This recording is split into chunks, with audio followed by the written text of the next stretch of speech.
partir de agora, a gente tem um bate-papo aqui no estúdio com a procuradora-chefe do Ministério Público do Trabalho, a Andressa Ribeiro Coutinho. Olha, a gente vai falar agora das ações do MPT.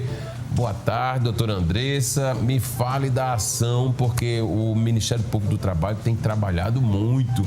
Tem feito jus, né? Faz jus àquela atuar no universo do trabalho. E nesse processo de pandemia, o que a gente viu foi a alteração em toda a nossa estrutura e, para isso, o Ministério Público do Trabalho tem que agir com muita correção para deixar todo mundo assistido. Boa tarde, Gerardo. Boa tarde aos que estão em casa, nos vendo. Sim, o Ministério Público do Trabalho realmente não parou desde o início da pandemia. Né? Nós tivemos um aumento de volume de trabalho vertiginoso aqui na Paraíba. Nós realmente vimos como a sociedade tem credibilidade no Ministério Público do Trabalho em nossa atuação. E a Paraíba atuou em quase 7 mil denúncias só referentes ao trabalho da Covid aqui no nosso estado. Só nesse universo? Só nesse universo da Muita Covid. coisa, viu? Muita coisa, dos mais variados temas. Uhum. Me fala uma coisa, para o telespectador ficar bem esclarecido. Onde é que exatamente atua? Porque existe a DRT, né, Delegacia Regional do Trabalho, existe o TRT, Tribunal Regional do Trabalho, o Ministério Público do Trabalho, o Ministério Público. O cidadão, às vezes, fica meio confuso. Me fale da atuação exclusiva do Ministério Público do Trabalho. Então, o Ministério Público do Trabalho é um dos ramos do Ministério Público da Sim. União. Isso, né? É federal. Isso, é federal, que atua especificamente nas relações de trabalho. Ou seja, nossa função é recebida uma denúncia ou verificada uma ilegalidade praticada através da imprensa. Sim. Ou de outra forma, até através de nós mesmos, quando estamos passando em determinado local ou quando estamos em determinado estabelecimento, verificada a prática de suposta irregularidade pela empresa, essa denúncia chega ao Ministério Público, nós instauramos um inquérito civil. Sim. E dentro desse inquérito civil nós vamos praticar diversos atos, como expedição de notificação requisitando documentos daquela empresa, oitiva de empregados, audiências para a empresa, para chegar a uma conclusão se houve realmente a prática da ilegalidade ou não. E aí sim, nós atuaremos propondo um termo de ajustamento de conduta com aquela empresa para que ela se comprometa a não mais cometer aquela irregularidade. Sim. E aí há, obviamente, a penalidade aplicada, uma aplicação de uma multa àquela empresa. Ou, se for o caso de a empresa não concordar ou do procurador oficiante entender que deve acionar a justiça, nós ajuizamos uma ação civil pública perante a Justiça do Trabalho. E aí, então, vem o papel da Justiça do Trabalho para julgar aquelas ações civis públicas ajuizadas pelo Ministério Público, que tem como finalidade corrigir ilegalidades praticadas pela empresa e, assim, restaurar a legalidade no mundo do trabalho. Me fale outra coisa. Houve um tempo lá atrás que a pessoa dizia assim, olha, o funcionário saiu e entrou na Justiça do Trabalho. Era um horror, né? Quero saber como é que a senhora está enxergando hoje a ação do Ministério do Trabalho, do Ministério Público do Trabalho. O paraibano, por exemplo, está cumpridor das suas obrigações? Pode-se dizer isso? Porque a gente sempre sabe que tem os deslizes por aí. Sim.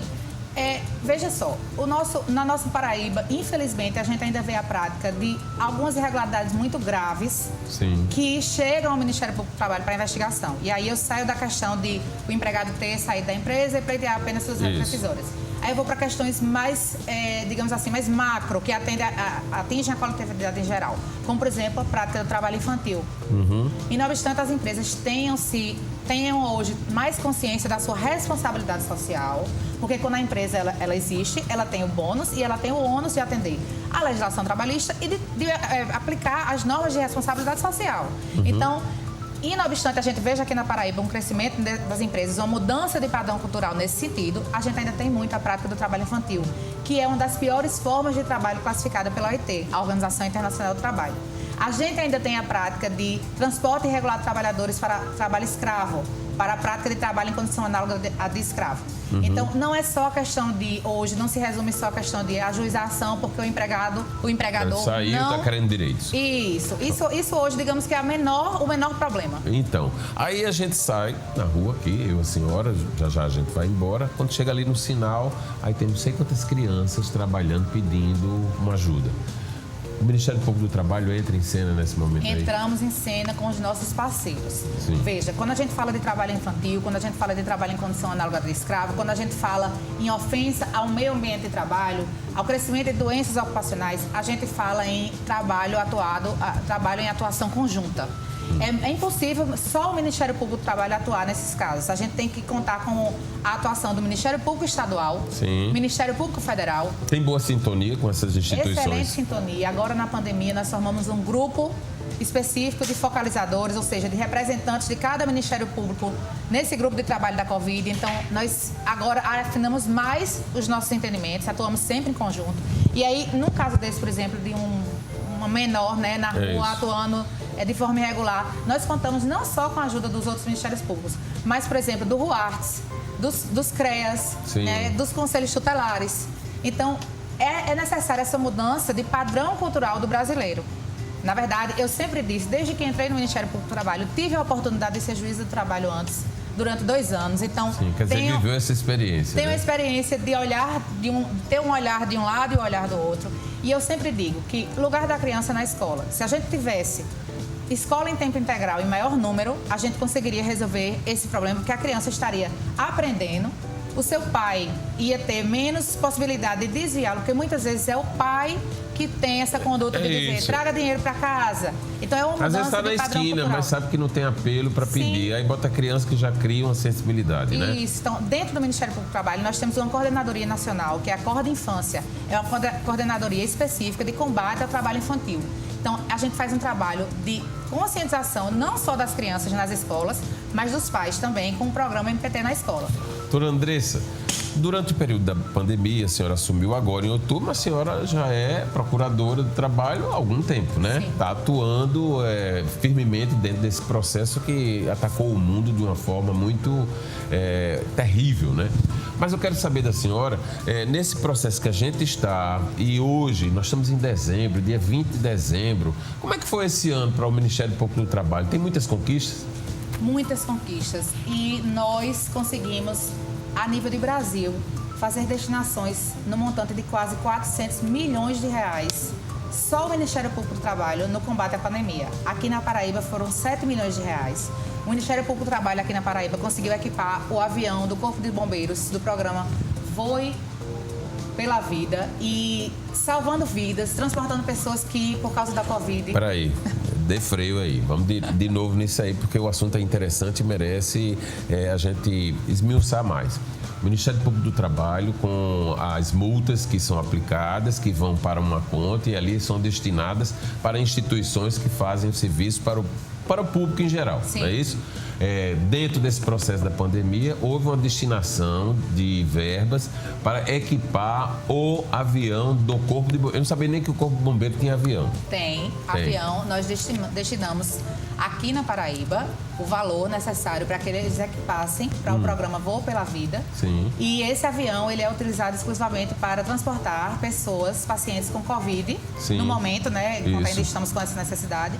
Então, foi o Ministério Público do Trabalho na Paraíba que fez essa destinação. Muito bacana, viu? Sim. Já na sua gestão ou já vem de antes? Na gestão anterior, eu era vice-procuradora-chefe. Sim, então e eu tem tava, participação. Isso, eu estava gerenciando, junto com alguns outros colegas, essa questão das destinações, com mais 3 colegas, destinações para a Covid. Então, nós destinamos valores para equipar o hospital, compra de oxigênio, compra de equipamentos de proteção individual, que no começo da pandemia foi um problema muito sério, porque houve uma reserva de mercado, então faltou máscara N95 para profissionais de saúde, faltou luva, faltou álcool em gel, então nós conseguimos fazer essa articulação. Inclusive, eu particularmente fiz articulação com empresas para conseguir aqui para Paraíba. E graças a Deus, nós conseguimos manter um quadro, assim, considerado com os outros estados, um quadro que ainda teve um bom sucesso, um bom resultado. Mas a gente pode dizer aqui que essa atividade é um trabalho complementar, não é o trabalho para o qual a senhora entrou no Ministério Público do Trabalho. Isso aí é uma complementação para poder fazer valer ainda mais esse mistério que a senhora desenvolve. Isso. Eu, numa entrevista há uns anos atrás, disse que o Ministério Público do Trabalho é parceiro da sociedade. Sim. A gente utiliza hoje isso como hashtag, porque tudo hoje é mundo digital. Então, MPT, parceiro da sociedade. Nós conseguimos, através do nosso trabalho, quando há aplicação de uma multa, e a esse dinheiro, como você falou, depositado numa conta, nós conseguimos fazer com que o dinheiro volte efetivamente para a sociedade. Sim. A lei da ação civil pública diz que o dinheiro pode ir para um fundo de direito de defesa dos direitos difusos ou para a restituição do bem lesado. Então, a gente aqui na Paraíba prioriza efetivamente essa destinação. Não só na Covid, mas para instituições que precisam, para equipar escolas, para comprar veículos, às vezes, para hospitais. Então, a gente faz esse trabalho social, sim, também.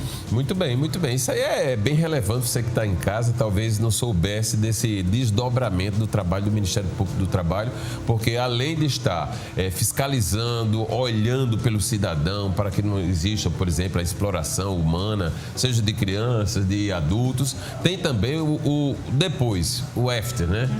Que depois até tem multa. Sim, esse dinheiro vai para onde? Todo mundo pensa que vai para uma conta que desaparece e não é assim, não, de jeito necessariamente. Nenhum. De jeito nenhum. Me diga dos projetos para 2022, porque a gente falou agora do que foi realizado, mas a gente está sedento para saber onde é que vocês vão atuar firmemente em 2022. Muitos projetos para 2022. Nós agora acabamos de fundar, de integrar um fundo estadual aqui na Paraíba, que é um fundo permanente, um fórum permanente, de combate a lesões no meio ambiente de trabalho com relação à saúde e segurança do trabalhador. Sim. Isso é um ponto muito importante para a gente falar, Gerardo, porque a gente viu aí na pandemia um crescimento vertiginoso do trabalho, do teletrabalho, do trabalho em home office. Trabalho em home office. Isso. E o trabalho em home office, ele é um trabalho que traz facilidades, mas traz muitos problemas, como, por exemplo, o adoecimento mental dos trabalhadores, por causa da falta de limite e da confusão que existe entre o trabalho efetivamente e a vida domiciliar. Para explicar bem direitinho, o trabalhador não sabe onde começa e onde termina a atividade dele dentro de casa. Ou seja,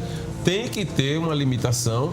Agora é horário de trabalho, aí daqui a pouco não posso estar trabalhando, eu tenho que agora descansar, Exato. Tenho que me alimentar, tenho que dormir. É o direito à desconexão, que a gente tinha antes mais delimitado, porque o trabalhador chegava 8 horas na empresa, saía às 12 para fazer o seu intervalo entre a jornada, depois voltava às 14. Agora não existe isso. Então, o que é que acontece? O teletrabalho foi jogado no colo das pessoas, digamos assim, durante a pandemia, e as empresas não estavam preparadas, nem os trabalhadores, para receber essa nova forma de trabalho. Isso. Então, a gente precisa mudar de novo o padrão cultural, né? Fazer com que comecem a entender que o teletrabalho ele veio para ficar, não adianta a gente negar essa realidade. Mas que é preciso regulamentar esse teletrabalho, como já vem sendo feito nos órgãos públicos. É preciso regulamentar no setor privado também e é preciso que haja uma conscientização e esse trabalho a gente vai fazer, isso é uma prioridade. Porque os empregados, a gente está vendo um aumento enorme de afastamentos no INSS por transtornos de ansiedade generalizada. Olha que loucura, né? É um fato novo dentro de tudo que se procura, de tudo que se vive, de tudo que se, vamos dizer assim, chega de problemas, né? Agora, o problema está pelo fato de você estar em casa nesse processo de desconexão, como é? Isso, a gente tem o direito à desconexão. É um dos direitos trabalhistas que existe. Então, você precisa se desligar por questões fisiológicas. É claro, né? Ninguém pode ficar o tempo todo. E aí tem muito sentido isso que a gente está falando aqui, porque o fato de estar em casa, conectado através de internet, faz com que todo mundo, toda hora, esteja trazendo demandas para aquele profissional e a coisa ficou maior. Na Defensoria Pública, os defensores reclamam demais, porque toda hora chega demanda. Alguma coisa na caixinha. Então, o que é que acontece com o trabalhador? O trabalhador está ali com o sistema dele, da empresa aberto, mas ele está com o WhatsApp conectado, ele está vendo a televisão ao mesmo tempo, ele está com a criança chamando o filho, eventualmente, o pai, chorando. Enfim. Então, é diferente do meio ambiente da empresa, onde aquele ambiente é preparado especificamente para o trabalho. Quando a gente fala de fusão entre trabalho e vida domiciliar, a gente precisa ter muita cautela, porque os transtornos de ansiedade generalizada já assolavam a sociedade. Depressão, síndrome do pânico e etc. E agora estão assolando o mundo do trabalho com muito mais força. É preciso que a gente tenha um olhar mais apurado para isso, para que a gente não tenha uma sociedade adoecida em 2023 e assim por diante, né? Exatamente. E eu volto aqui no papo, tá vendo aí a história das matrículas, a gente tem que estar atento, né? E nesse atento à matrícula e às escolas, entra bem dentro desse processo de modificação de cenários, porque as escolas eram presenciais totalmente, hoje não estão mais, presencial e híbrida, né? Tem a possibilidade de uma semana uma turma, outra semana outra, e assim o mundo vai mudando, né? E a gente tem que se adequar a esse novo tempo, não é isso? Temos que nos adequar em todos os aspectos, mas Com relação à escola especificamente, a gente sabe que tem um prejuízo para as crianças, porque a criança, além do aprendizado, ela precisa do convivência social, né? Exatamente. Eu mesmo tenho uma filha que até agora ela passou na universidade, aí foi para arquitetura, fez um módulo só presencial. Os 2 para frente era online. Aí não quis mais a arquitetura, foi para design. Aí começou o design também quer dizer, não tem amigos da escola, não tem a turma, né? Que até existe a turma, mas não existe a turma presencial de convivência. Isso é muito difícil, inclusive. Muito né? difícil. Eu acho que o mundo digital nos deixou meio escravos. Traz benefícios, obviamente, como, por exemplo, você poder... Agilidade, eu tenho um irmão que mora em outro país e a gente tem contato, vê, conversa, mas, ao mesmo tempo, a gente ficou muito... A sociedade ficou muito acelerada, perdeu esse trato social, perdeu esse convívio. Eu ainda sou de uma geração que teve o privilégio de conviver, né? Isso, que gosta do convívio, do contato físico. Eu acho que não tem preço. Então, vamos falar dos projetos para o próximo ano, né? A senhora falou aí que tem muita coisa para investir e tal. Quero mais detalhes desses investimentos. Então, primeiro essa questão de saúde e segurança do trabalhador, que para o Ministério Público é uma área muito cara, muito, muito preciosa, porque a saúde é o bem maior depois da vida, a gente precisa tratar disso e precisa ter esse olhar mais apurado, né? Depois a gente tem que continuar mantendo o nosso olho aberto para a pandemia, que ainda não acabou. Infelizmente, a gente está vendo aí a variante Ômicron circulando no resto do mundo, né? Circulando em outros países e, inevitavelmente, ela chegará aqui ao Brasil.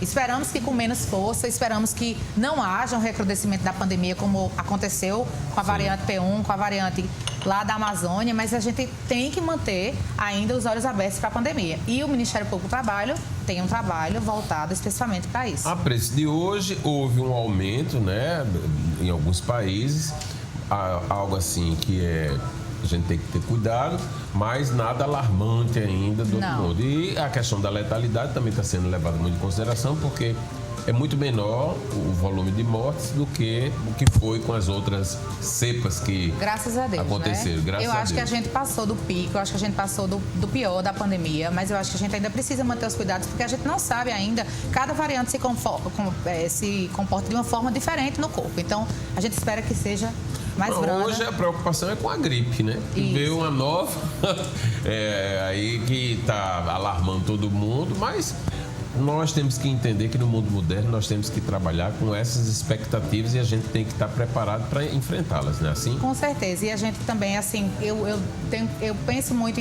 no crédito que a gente tem que dar aos cientistas, né? Por terem desenvolvido uma vacina em tempo recorde. A gente viu aí um ápice da pandemia, mas a gente viu o que a vacinação conseguiu fazer de contenção, né, de casos. Não é de efeito neutralizante, porque nenhuma vacina tem um efeito neutralizante, de impedir que o vírus entre no organismo, mas que o vírus entre. Mas, enfim, de impedir o agravamento de casos, né? Nós tivemos aqui na Paraíba, chegamos numa situação no ano passado e no começo desse ano bem crítica. A senhora teve Covid? Tive Covid, sim. Eu tive a cepa original e fui premiada com a P1 também. Como o meu material foi para o sequenciamento do LACEN, eu tive, e os meus filhos, eu tenho 3 filhos, os 3 também tiveram 2 vezes. Mas graças a Deus não tive maiores complicações. Mas teve logo na fase que não tinha vacina, então? Tive antes da vacina. Tive ano passado e esse ano, antes de vacinar. Dizer, um terror antes e um ameno hoje, né? Porque a gente sempre diz, está vacinado, aí tem a esperança e sempre essa história de estar mais protegido para não... Com certeza, é muito importante a vacinação. Não só contra a Covid, mas agora contra a H1N1. Como a senhora vê essa questão da cobrança do passaporte vacinal em todos os ambientes fechados? Então, Gerardo, inclusive eu tive uma demanda essa manhã, porque sábado nós, do Ministério Público do Trabalho, Ministério Público Federal, Ministério Público do Estado e Ministério Público de Contas assinamos uma recomendação para o governo do Estado para que passe a exigir também o comprovante, o passaporte de vacinação, né, o comprovante de vacinação nos shopping centers e nos salões de beleza. Porque fica meio sem sentido, né? Nos restaurantes não... Isso, porque é o seguinte, isso fere o próprio decreto estadual vigente, que trouxe o plano do novo normal, coloca os shoppings e salões de beleza como atividades de alto risco de contaminação. Então, há uma certa incoerência entre eles estarem lá classificados como alto risco e não estarem cobrando passaporte de vacinação, uma vez que os restaurantes que estão localizados fora do shopping, como você está falando, estão cobrando. Então, isso fere o princípio da livre concorrência, pode gerar um dumping social. E assim, a gente sabe que o shopping tem um papel importante nessa época do ano, que traz, né, um incremento da atividade econômica, mas que também é uma grande circulação de pessoas. Os empresários têm, sim, olhado para a responsabilidade social, os shoppings têm atendido, isso a gente tem que reconhecer. Mas há que se fazer uma adequação ao que está no decreto, por causa da incoerência. Então, os Ministérios Públicos resolveram recomendar ao governo do Estado que adote também essa exigência nos shoppings e nos salões de beleza, até porque os salões de beleza, por exemplo, antes só promoviam o atendimento com horário marcado e agora não está sendo mais assim.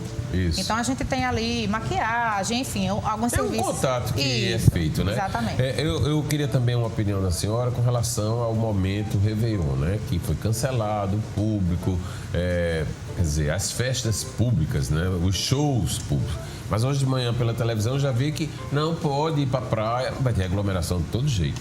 Como é que vai ser a ação de vocês? Vocês têm alguma missão dentro desse universo aí? Temos, porque toda vez que tem algum evento ou alguma festa, tem um trabalhador ali atrás. Isso. Né? Então, o trabalhador, o Ministério Público do Trabalho atua nas relações de trabalho. Mas é como eu disse antes, a gente precisa de uma ação integrada, porque o Ministério Público do Estado, ele atua na prevenção de ilegalidades contra a sociedade em geral, contra o consumidor. O Ministério Público Federal, quando é na esfera federal. Então, por isso, estamos sempre atuando junto.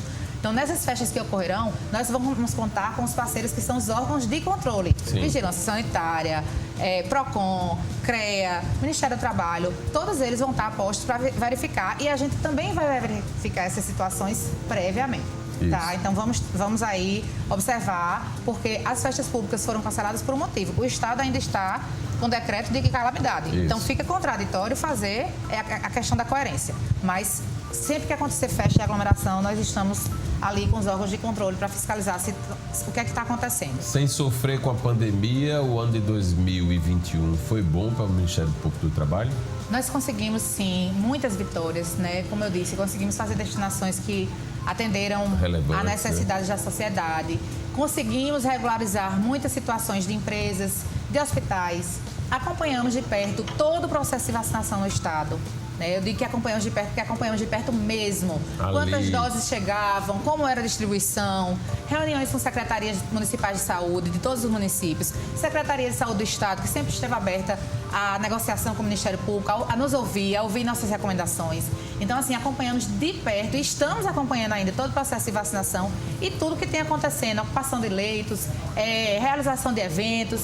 Todo esse panorama está sendo acompanhado diretamente, não só pelo Ministério Público do Trabalho, mas pelos outros Ministérios Públicos. E o Ministério Público do Trabalho, sim, conseguiu esse ano um saldo positivo, digamos assim, nas nossas investigações e regularização de empresas que estavam cometendo irregularidades. Muito obrigado pela sua presença aqui. A senhora trouxe um mimo, ainda não me entregou, mas eu vou pegar, porque eu estou doido para pegar. É um mimo do Ministério Público do Trabalho, uma cadernetinha para anotações, né? E dentro papel, uma caneca para você tomar seu café, lembrar sempre da gente com a nossa hashtag MPT Parceiro da Sociedade, porque é isso que o Ministério Público do Trabalho é. A gente precisa contar com a sociedade para que as denúncias cheguem, para que a gente possa fazer esse papel de conscientização, de aplicação de penalidades quando é necessário, mas principalmente esse papel social de ajudar a sociedade a ser uma sociedade melhor e sem irregularidades. Eu que agradeço, Gerardo, seu convite. O Ministério Público do Trabalho está sempre aberto a qualquer necessidade. E nós estamos sempre de portas abertas, cadeiras vazias para poder levar a boa informação do Ministério Público do Trabalho para o cidadão. Muito obrigado, doutora Andressa.